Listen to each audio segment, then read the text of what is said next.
بسم اللہ الرحمن الرحیم۔ حدیث نبوی۔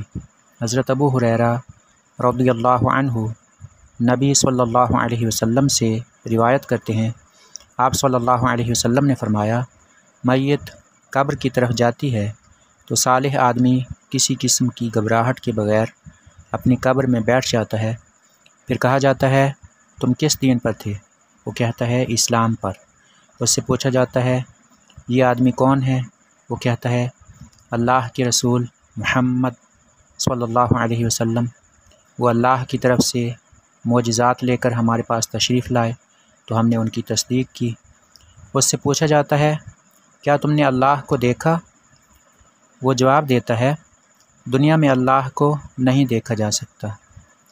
اس کے بعد اس کے لیے جہنم کی طرف ایک سوراخ کر دیا جاتا ہے تو وہ اس کی طرف دیکھتا ہے کہ جہنم کے بعض حصے بعض کو کھا رہے ہیں۔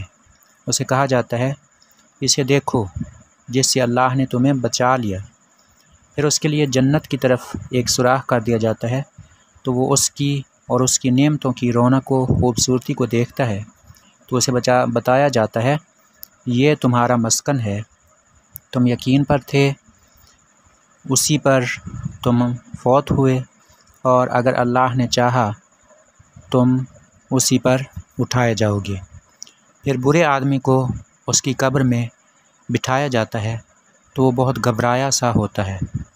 اس سے پوچھا جاتا ہے، تم کس دین پر تھے؟ تو وہ کہتا ہے، میں نہیں جانتا۔ پھر اس سے پوچھا جاتا ہے، یہ آدمی کون تھے؟ وہ کہتا ہے، میں نے لوگوں کو ایک بات کرتے ہوئے سنا تو میں نے بھی ویسے ہی کہہ دیا۔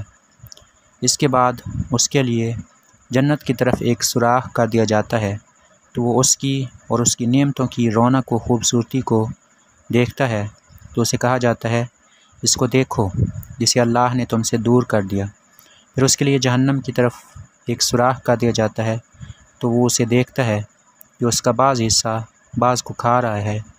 اسے کہا جاتا ہے، یہ تیرا ٹھکانہ ہے، تو شک پر تھا، اسی پر فوت ہوا، اور اگر اللہ نے چاہا تو اسی پر اٹھایا جائے گا۔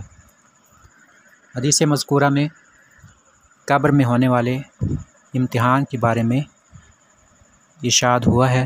نبی پاک صلی اللہ علیہ وسلم نے اس حدیث پاک میں دو طرح کے لوگوں کا حال بتایا ہے، ایک تو مومن شخص اور دوسرا کافر شخص۔